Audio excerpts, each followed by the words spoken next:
So, hey everybody, this is Barry Kleiman with another episode of the podcast, Principles, Playground Principles podcast. I'm nervous because I'm sitting here with a friend of mine who I actually never physically met until this moment. I mean, met on screen. We've been trading texts back and forth for goodness knows how long.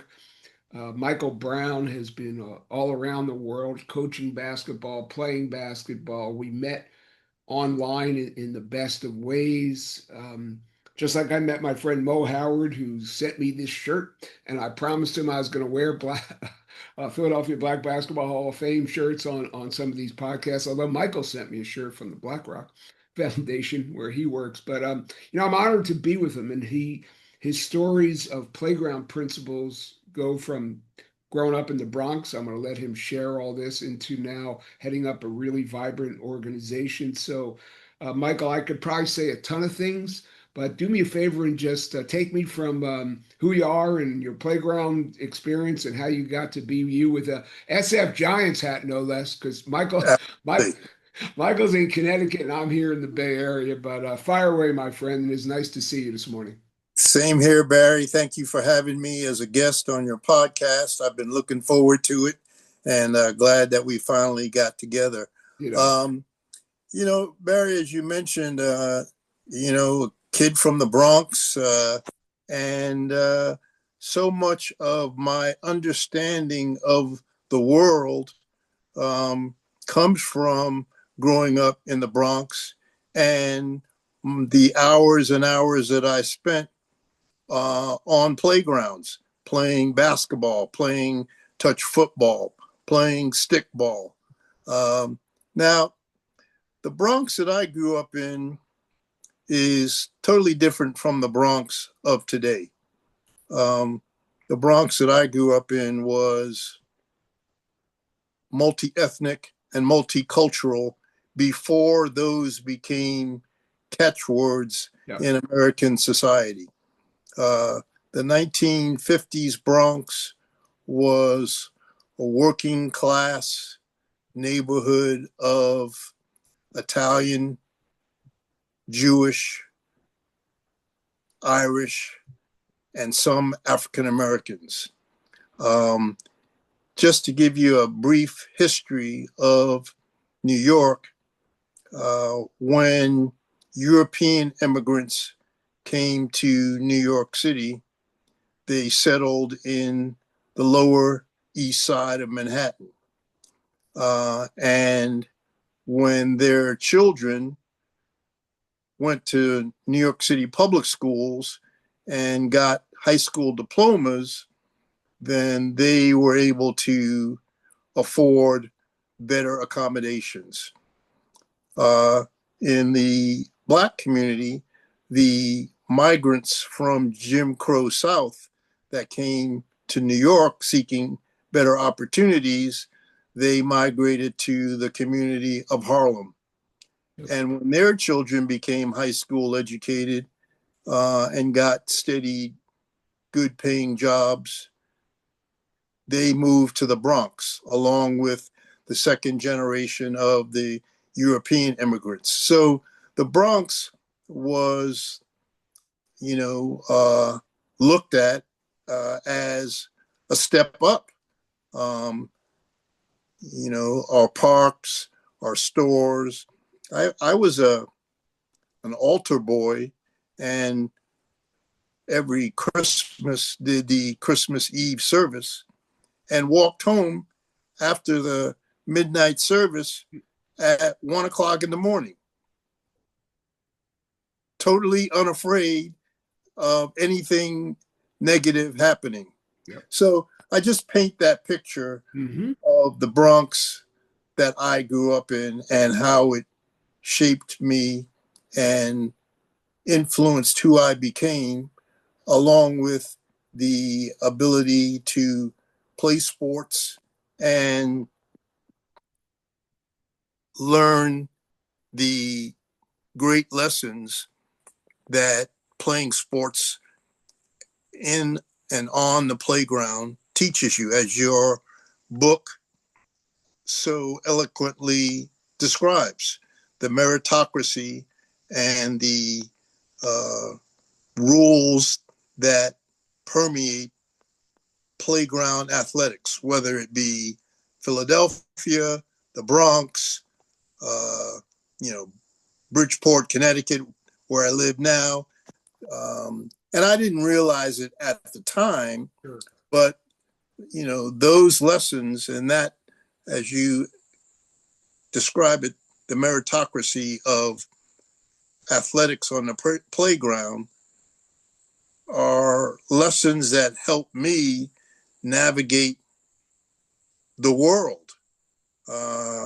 Going to the University of Vermont and then all the coaching positions that I subsequently had, I learned how to be successful and to understand certain social hierarchy based on growing up in the Bronx and participating in athletics on the playground.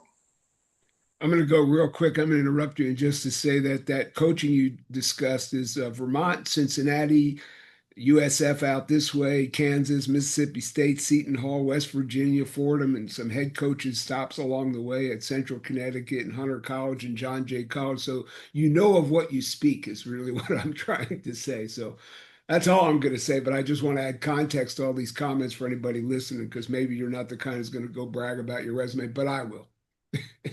Well, thank you, Barry. And it was a great 35 years doing that. I met some wonderful people. I coached some outstanding young men, and it was an experience that I wouldn't trade for anything. Sure, sure. What was the path into coaching? I mean, obviously, well, actually, let me back up. Talk to me, if you will, about early playground experiences. Like what was it? You know what I mean? Like I like to joke that you and I grew up in the same playground, just 100 miles apart, because Absolutely. I do believe that, and I have friends in LA and whatever, but that's a statement on my part. Doesn't need to matter. But tell me about your playground experiences as a youth and getting up through, migrating through what in Philly we call the old head. Yeah, yeah. Well, in my neighborhood, there were two parks, Ogden Park and Nelson Park, named after the streets that they were on. Sure. And it was interesting in that Ogden Park was 3-on-3. Wow. And only 3-on-3, and catered to a more wealthier section of the Bronx. When I say wealthier, it was in an area where the apartments were a lot more expensive than some of the other areas. Sure. Consequently, the people and their children who lived near Ogden Park were a little bit more affluent. Sure. Nelson Park was in a different part of the neighborhood where the apartments weren't nearly as expensive. So consequently, the people who frequented Nelson Park weren't as financially well off. And it's interesting how sociologically this works out. Ogden Park was a place where I was very successful athletically. Nelson Park was a place where the talent was a lot tougher, a lot rougher. It was full court, and I really had to stretch my athletic abilities and my understanding of how to be successful in that arena than in Ogden Park. Ogden Park was primarily African American. Nelson Park was an equal mix of everyone: Caucasian, Black, Jewish, what have you. I'm I looking for. enjoyed I enjoyed playing in both places. Sure. Um, and I probably had more success playing in Ogden Park, but Nelson Park challenged me and made me a better basketball player. Did you ever meet in your travels, Michael, Coach Carrill from Princeton? Yes, So yes, I did. he was a coaching mentor of mine, and I had an opportunity to spend a couple hours with him up in Sacramento. It was, gosh, 20 years maybe now. But he's a great guy. But this book, The Smart Take from the Strong, is just I send it to a lot of people. If you don't have a copy, I'm going to mail you one because it's one of my favorite gifts to give people. But there's two comments in here, and anybody who didn't know Coach, he was amazing. And anecdotal to your comments, one of his stories is he would never recruit a kid from a 3-car garage. And the ability to rebound was in inverse proportion to the distance that you live from the railroad tracks. Two great statements. Right. And so that was Coach Carrill. I mean, Yeah, he was who he was, but he was an amazing coach. But anecdotal to your stories, yeah, essentially, right? yeah. So but go on. I digress, but I'm going to send you a copy. Well, I'm gonna inject here a quick Pete Carrill story here, or Please. Coach Carrill story here. Yep. So I'm at Seton Hall with PJ Carlesimo, and this is pre-Final Four in '89, but still, Sure. we're a Big East team, Yep. okay? And Pete convinces PJ to play a game, Mm. okay? Uh, and he goes a step further. He convinces him to play the game on a Monday night, okay, after we had a Big East game at Georgetown on a Saturday. Oh boy. Okay, so Pete knows that there's no way we're going to be able to prepare the team to play against his very intricate Princeton offense Yep. with one day of preparation. No. So it was no accident that Pete got PJ to play that game on a Monday night after a Saturday afternoon road game. And you know the outcome. I did. Okay. It takes a Princeton long beat us. time to prep for surgery, right, Michael? Absolutely. Absolutely. And we lost. It was at Princeton. Oh God. Top of that. Okay. So, I think PJ learned a valuable lesson from an, old, wise, coach in Oh Coach Carrill. yeah. Don't play Princeton with only one day of preparation after a big conference game on a Saturday afternoon. So that's my Yeah. You get chopped up like a Ginsu knife right there. oh my gosh. Oh my gosh. but Unbelievable. but the funny thing about Coach Carrill, just interject, he used to talk about it, and it's true, and it goes back to me some playground principles in some ways. He used to say, I don't know what the big deal is about Princeton basketball. He said it's just basketball and it's just fundamentals. And it's kind of true, right? I mean, you got to learn all these little intricacies. And if you were going to be good in a playground, any of his kids could have played in a playground, Yep. right? Any of his kids. And so because the playground taught us these to me, and I don't want to steal this is your show, but talk to me about some of the profound lessons, that you still carry today, how it got you into coaching, anything you want to share, because again, it is your show, but you've agreed to come on and talk about this part of it. Well, the thing, but the playing in the playgrounds uh, taught me the importance of picking people, playing with people, recruiting people who understood how the game was supposed to be played. So, in full disclosure, I was not a great athletic talent. Okay. Um, I Copy that. understood.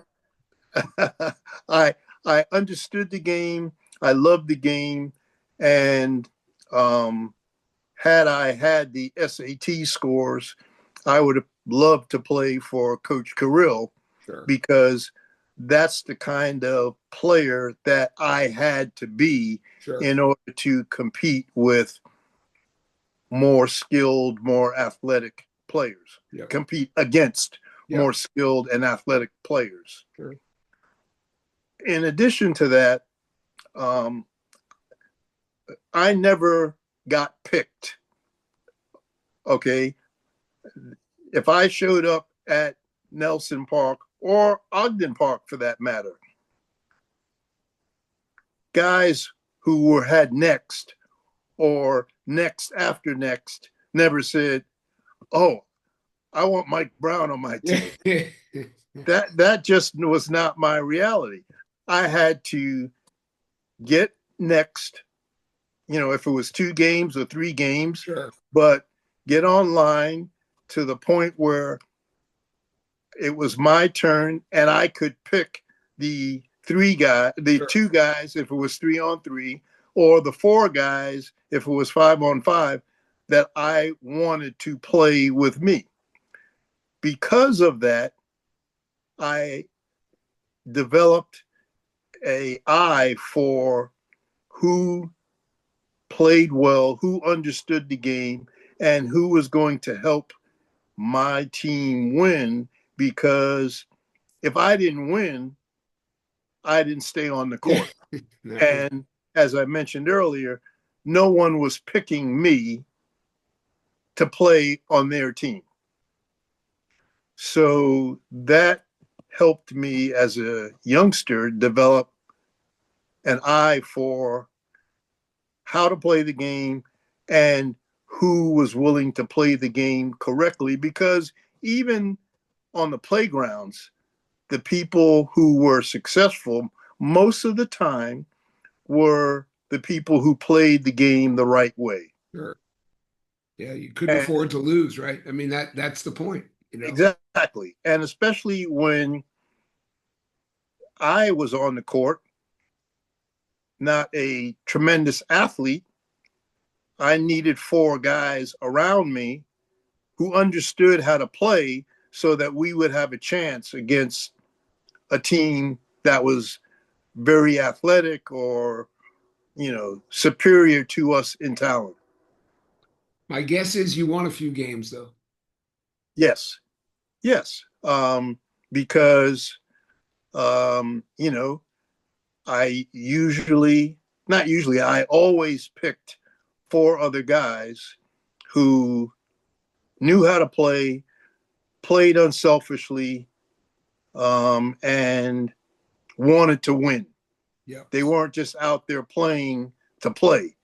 They were playing because they wanted to win. Even if they were of the ability where if we lost, they would get picked, they still, when when I picked them to play with me, we played as a team. Sure. Yeah, I mean, in many ways, this is the whole point, right? We have a lot of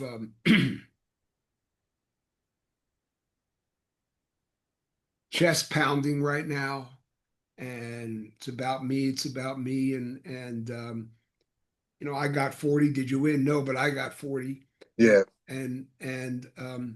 This is, and we see it. Look, it permeates society, and I'm not going to get into too much of it. I could, but when I wrote the book, I'm older than you. Excuse me, Mike. But my career was different. I would have loved to go into coaching. I didn't have the self-direction. I got into it late in life, and I've been fortunate to have done it. But I coach in my own way, right? And I coach executives and all these things, but it still comes down to certain fundamentals and principles and being able to communicate and because otherwise somebody says to me, "What's a playground principle?" I said, "Well, compete, don't cheat." What happened in your playground if people cheated, Mike? Oh, that you were ostracized, or there there was a 15-minute shouting match because people who cheated,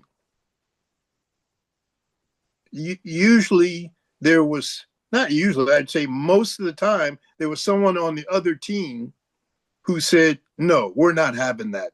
That's not going down because it's obvious that you're cheating.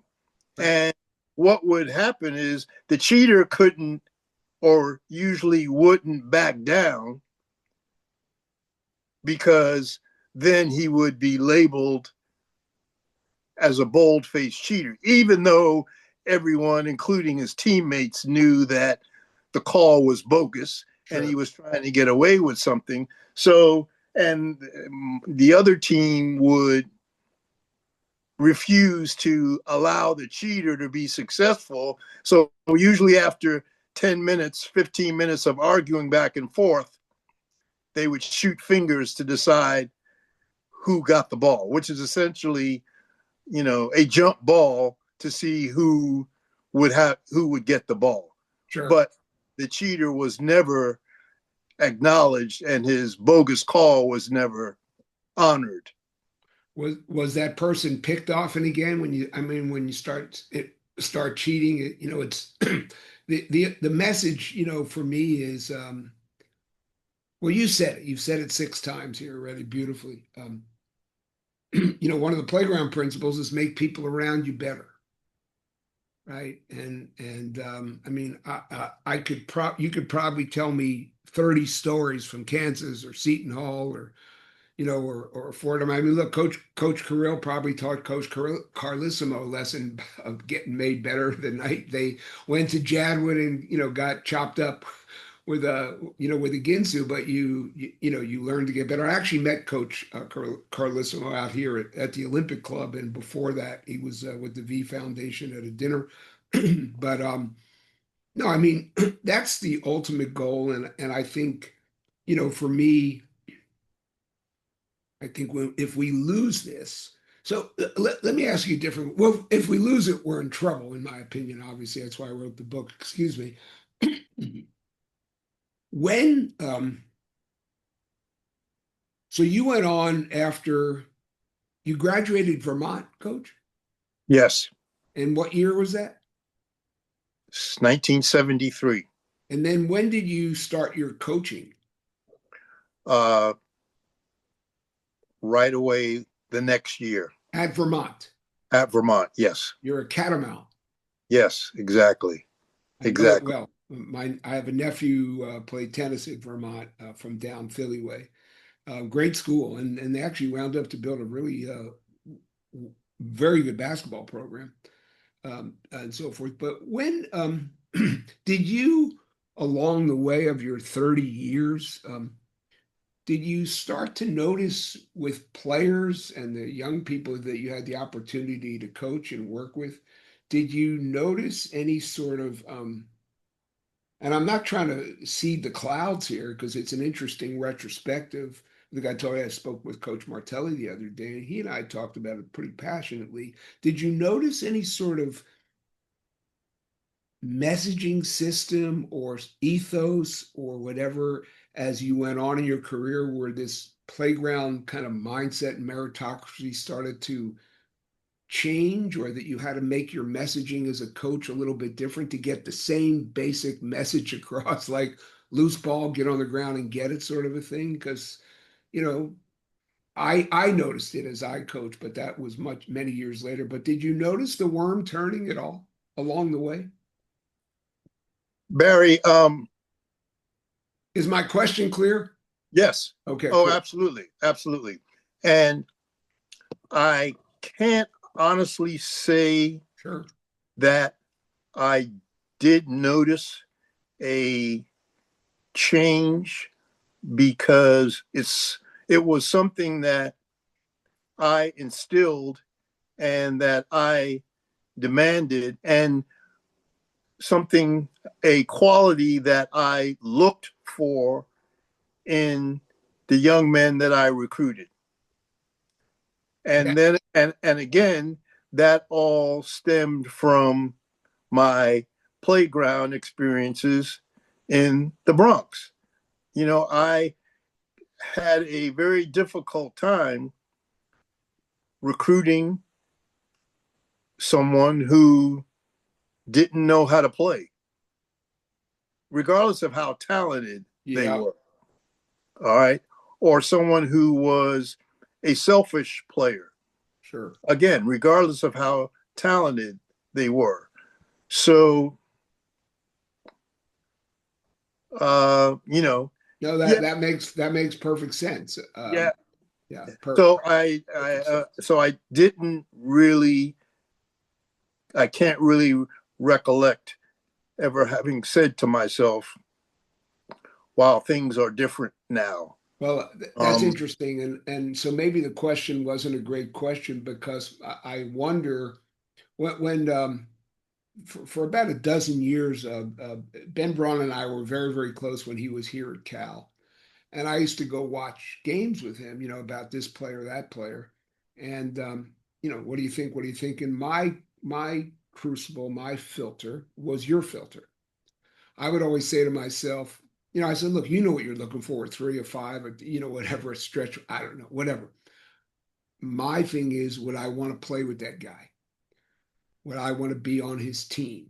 Sort of thing, which is something like you're saying. But I found it harder and harder to find, players that were both willful and skillful. And I wonder if you saw that, I don't know, just getting harder and harder to find those sorts of players because, when AAU became prominent, it was just a different rubric, but maybe not. Again, I'm not trying to see the clouds here. That was my experience. I just thought we got away from skill more. Maybe it's just you got to look under one more rock. I don't mean that in a disparaging way. You got to squeeze it a little bit more, sure. but maybe not. Maybe not. Well, the other thing, Barry, is that I was very fortunate Mm, in that because of the level of schools that I worked at, yes, sir.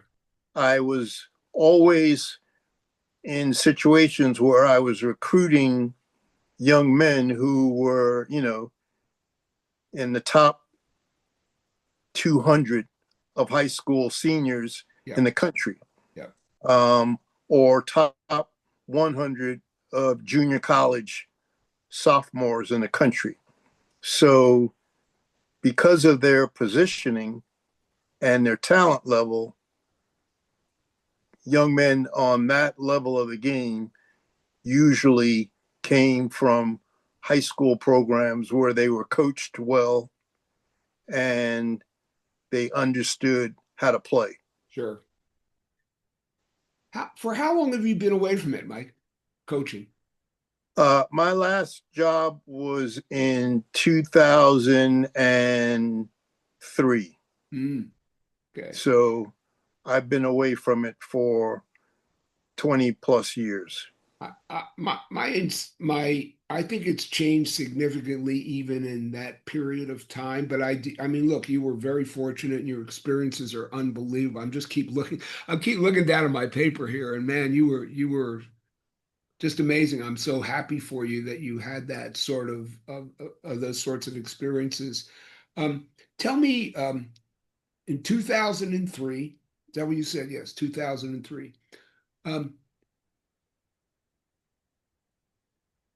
what took you away? What made you decide to take on a direction? Tell me about your direction since and so forth. Yeah,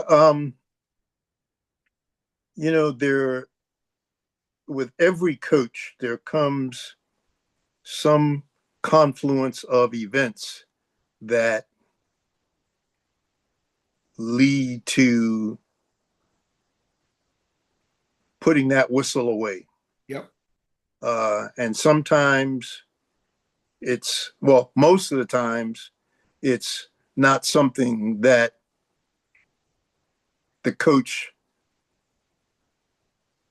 wants to do. I mean, I think you ask any coach, anyone who's a lifer that's done, who's coached for their entire career, Yep. if they wanted to continue coaching. And I think most coaches would say yes. Now, there's been discussions, recently that some of the top guys got out because of the climate and the benefits now associated with college basketball. And I would agree with that. I wasn't ready to leave coaching. And every March it becomes increasingly more difficult because, the whole country gets caught up in March Madness. And for someone who was in the thick of it every March for 30 years, those old feelings, they bubble back up to the surface. It's intoxicating. Very much so. Yes. Very much so. But as I said, events take place professionally and personally, yep, that lead to people having to move on and do other things. And that's exactly what happened in my situation. Sure. And so you've been with BlackRock now for how long, Mike? 15 years. 15 years. Yeah, 15 years. So where are we? This is 2015. So about 2010? Yes. Cool.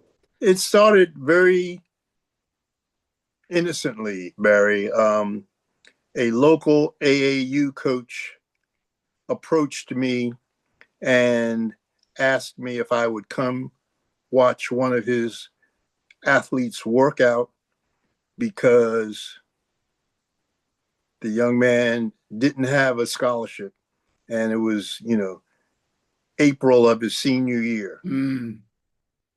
He had grades, he had the test score, but he just wasn't getting recruited. Sure.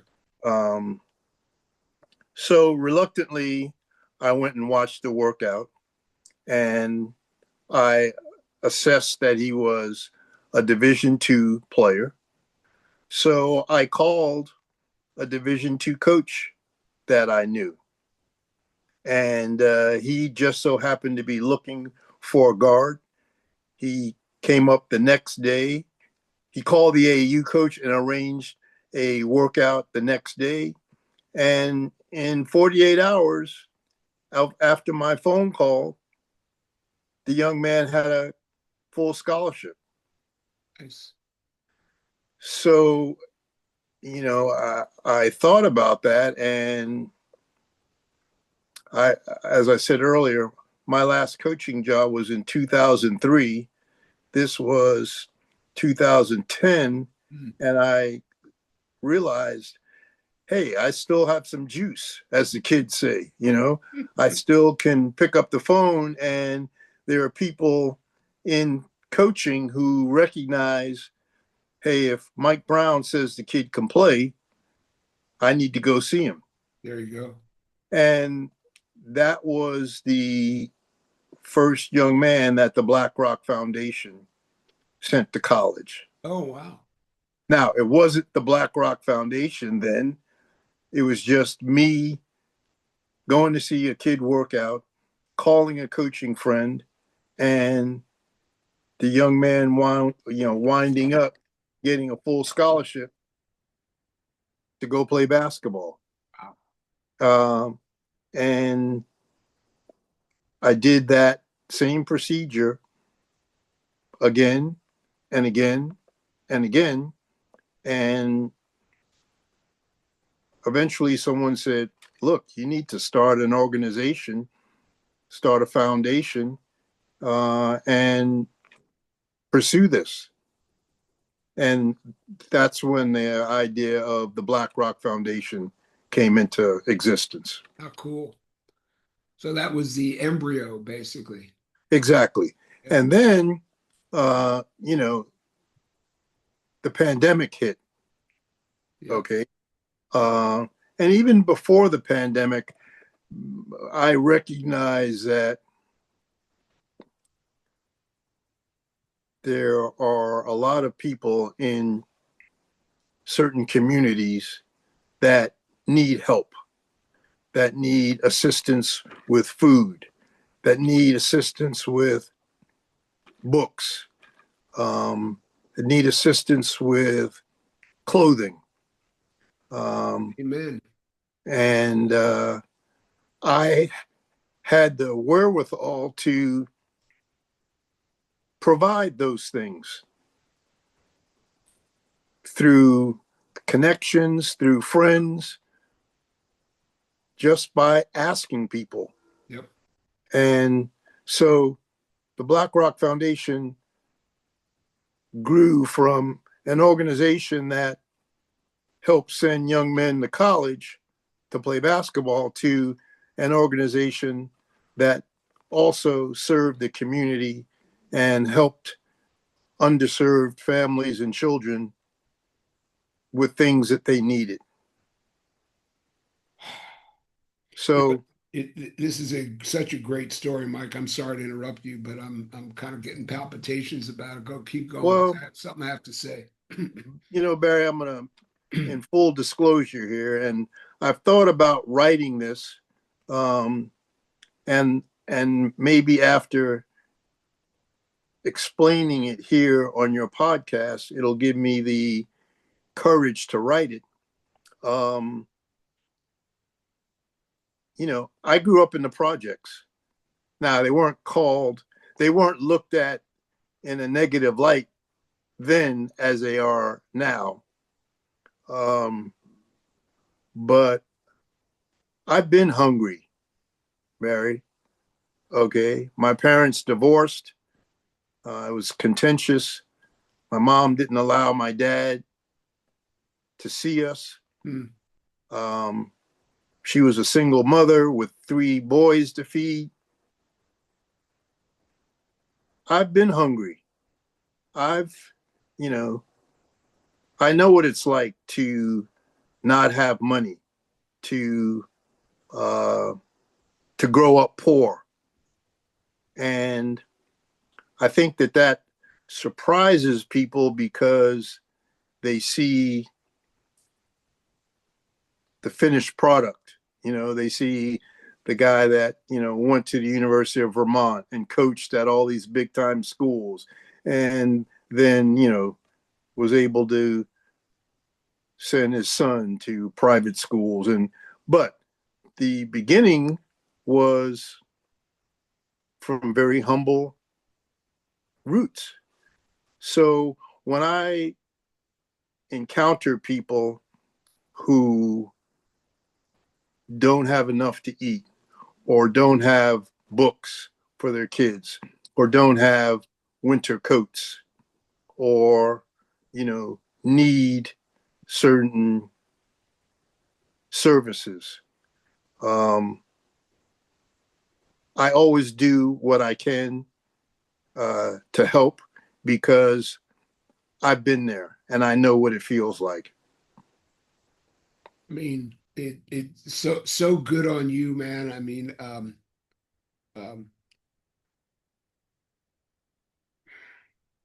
we all have different spiritual beliefs, but to me, it's like somehow, yes, you coached and obviously successfully and all this, but somehow, whether it's at this point of your life or whatever it is, this seems like you, I'm going to say you were called to do it, but I don't know what else to say at the moment. You were called to I do would it. agree with that, Barry. I would agree with that. It has become a calling. The other thing is, I'm a child of the civil rights movement. Yes. Now, fortunately, I grew up in New York City, and I lived, as I mentioned earlier, in a totally cultural and economic melting pot, and never experienced any racism or bigotry at all growing up because of where I grew up. Yeah, you're fortunate. But I did watch, the civil rights movement unfold on television, and certainly recognize that even though I wasn't affected by racism, other people were. And, today, in the 50s, it didn't much matter what zip code you lived in for the most part. There were opportunities to be successful, do the right thing, meet the right people, and improve yourself. Today, you can pretty much write it down based on where a kid grows up and what his zip code is, what his life's going to turn out to be. And that's unfortunate. And that's why, I help and do what I can in the city of Bridgeport, especially in the poorer areas, because those kids grow up and they don't have the same support systems that I had. I grew up, I'm sure similar to you, the PAL, Police Athletic League. Oh yeah, yeah. Okay, they provided bats and balls and catcher's equipment so that we could go play tournaments in baseball. They provided a team for us to play Pop Warner League football. Catholic Youth Organization. Yep. I wasn't Catholic, but I played on their basketball teams. Yep. New York City Mission Society. All these nonprofit organizations that I benefited from, the Fresh Air Fund. Yep. Those organizations, most of them aren't around anymore. And if they are, the nonprofit organizations that are around, they have to charge because they don't get the same kind of funding that they did in the 50s and 60s. So that, that's another reason that I keep the Black Rock Foundation going, is because kids need nonprofit organizations to assist them in growing up. There's no doubt. Like I told you, I founded one myself called the Fifth Quarter Project. It's a lot of work and whatever, but there's no doubt. What's interesting is a couple things. First of all, I just have to ask you this, and I was trying to remember. How you've been down there since 2000? How did you settle in Connecticut to do this? Yeah, interesting story. My wife wanted to change careers. Got it. She was in banking and in New York City, and it wasn't happy. Well, exactly. She wasn't happy professionally. And she decided she wanted to become a doctor. And she chose chiropractic medicine as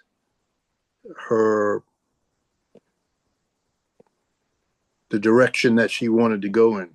So the best chiropractic school on the East Coast is at the University of Bridgeport. Got it. So I was at Fordham at the time. I stayed in our apartment in the city. My wife and my son moved up here to Connecticut, and I would come up here on weekends. That's how I got to Connecticut. And then when the Fordham job ended, sold a place in New York City, and moved up here full time. Did you? I have a very good friend who writes something called the Basketball Intelligence newsletters. His name is Ray LeBove, and he was very close with a coach named Bob Salisbury from Wilbur-Cross High School. Do you know Wilbur-Cross High School? I do.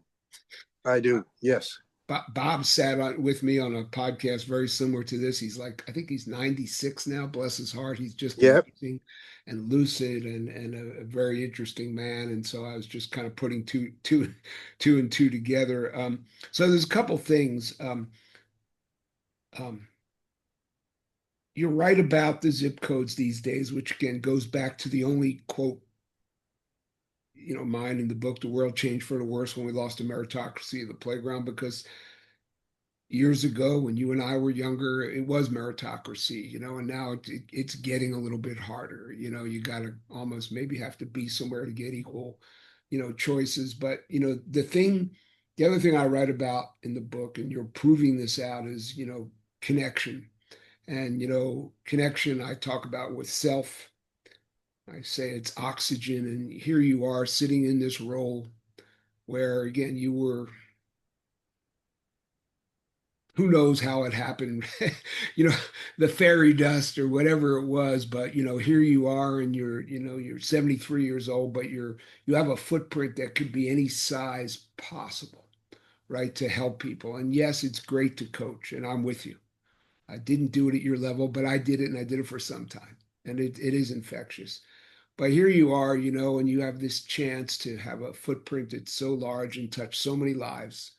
And so it's got to feel good. There's challenges, but when you close your eyes at night, I say connection is currency. And and here you are, you're it's going to keep you going for some time, because you're helping people, you're getting on the phone and helping people get fed into schools and so forth. We'll talk offline about maybe a program that I have built that's related to job search, because that was my job for 50 years. I've written books on the process. I'm happy to teach some kids coming through maybe about interviewing. That's what I did every day of my life for about 50 years. I'm pretty good at it. But the point is, here you are, and you connected with yourself coming out of coaching to a whole other level, right? Black Rock Foundation. It's who you are, Michael, and now you're here doing it, and so I just admire it so much. But I'll come back, and maybe it sounds contrived, but you're living playground principles. You know what it was like.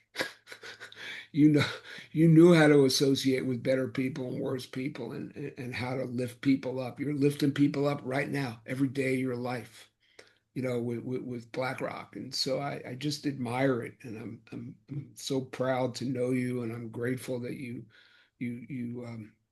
took the time to come on this call, and so forth. And yeah, I don't, it's not about me, but I do want to say that online and record it. I could tell you offline, but it wouldn't be recorded. So I'm going to say it online. It is recorded. So Thank you, Barry. It no, means a no, lot. It means a lot coming from you. Thank you. I appreciate that. no, not at all. So what's, what could be next for BlackRock? I mean, how can you scale? Do you recruit mentors? What anybody who might want to be a mentor who happens to see this podcast? What we all need money, right? Foundations need money. I get that. And as I told you, I'm not a rich man, but I'm happy to donate to BlackRock. But what else could people do? How might they be able to help BlackRock? Well, I read an article about uh, giving to nonprofit organizations. And the gist of the article was that there are other ways that people can help nonprofits other than writing a check. Yep, Now, don't get me wrong, writing a check always helps, of course. because that gives the nonprofit the ability to spend the money where it's most needed. Having said that, um, we had a book drive a couple of years ago. A lot of my friends and a lot of my son's friends' parents have children's books, teenage books, still in boxes in their basement that they don't want to just throw away, Oh God. but they're collecting dust.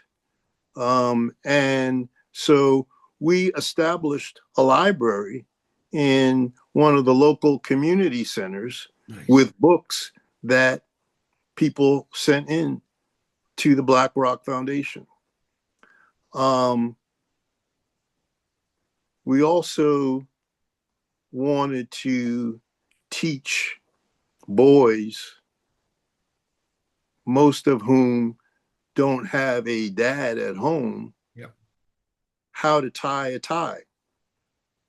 Now, we live in a different era. I get that because I went to even in public school, you had to wear a shirt and tie when I was growing up. So, I knew how to tie a tie or learned how to tie a tie from my dad when I was in first grade. We live in a different era now. I understand that. But every boy needs to know how to tie a tie. Yep. So we did a drive and asked friends and people to send in old ties that their sons no longer use, button down shirts that their sons no longer use, sport coats that their friends no longer use. And we went to a local school and gave those jackets and ties and shirts to kids and taught them how to tie a tie. So cool. So, there are ways to help people who are less fortunate other than writing a check. Sure. Food, we have a food pantry here in Black Rock that we help keep stocked. There are food pantries all over town that we ask for donations. What I've found is that my friends, people who know me, they feel a lot more comfortable giving and helping me, Sure. knowing that I'm going to I'm going to take what they give me and help someone else. Use it appropriately. Yes. And I think that's the thing that I found about charitable giving is that people feel more comfortable giving to a friend who's then going to give what they gave to those who are in need. And I'm happy to be the vessel, the middleman who does that. When you say calling, that's if I have a calling. No, it is. I mean, not to sound like I'm omnipotent, but man, I don't know. I was in the job business for a long time. See, you got into the right job, man. You did. I'm just thinking aloud here. Um, how far is Bridgeport from the Bronx? An hour Okay. drive. Yeah, an hour drive. So, do you know Fannie Lou Hamer High School? I do not. It's down in the Bronx, Yep. and there's a friend of mine who's their basketball coach, Okay. and I'm going to introduce the two of you. Please do. I'm going to introduce him. He's written a book himself, and that goes back to the other thing I wanted to say to you is that you threatened to write a book. I'm gonna be the pain in the neck kid that I could be, and I'm gonna urge you to start, when I was done writing this one, beyond the fact that I was glad it was a message that was in my brain and so forth, but I it was very instructive and introspective, and I learned a lot from doing it. But I have a mentor who says he thinks everybody should write a book, not necessarily publish a book, but write one. Yeah. And I happen to publish mine on Amazon because I wanted to. But when I hear you say it, you light a little, you light a, there's a pilot light in my brain, and now you turned it into a burner. Because because I'm gonna encourage you, Michael, because I'm certain it's hard. It's kind of a pain in the neck. But you were a writer. I saw that you did some journalism. Yeah. I did read your bio. And um, I'm 100% certain. I'm even going to send you an outline of a way to approach it that makes it a little bit easier, and even using a little technology like voice memos on your phone, not too techy, but Right. but I'm sure your stories have so much to share, and I just want to say, and again, we've gone back and forth a bunch of times online now, but I'm oh boy, genuinely proud to know you, and I will do everything in my power to add any sort of energy and fuel and connection to some of the causes of Black Rock. And also, I just thank you for spending.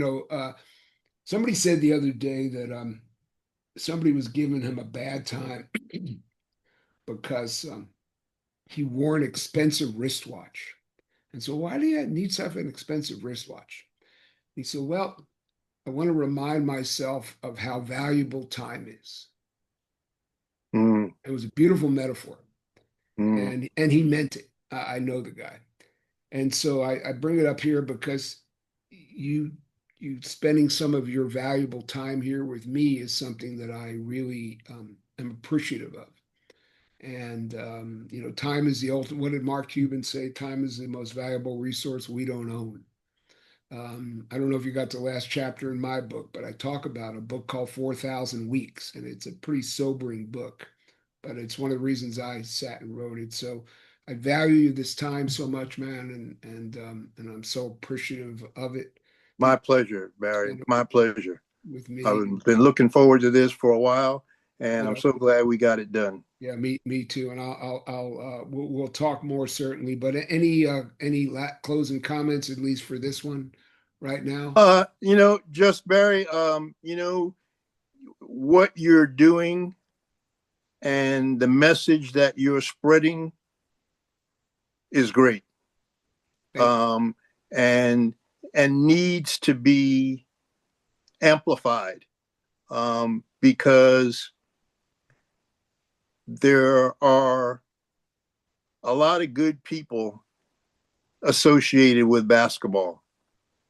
And unfortunately, through our negative media and, some self-inflicted wounds, Oh yeah.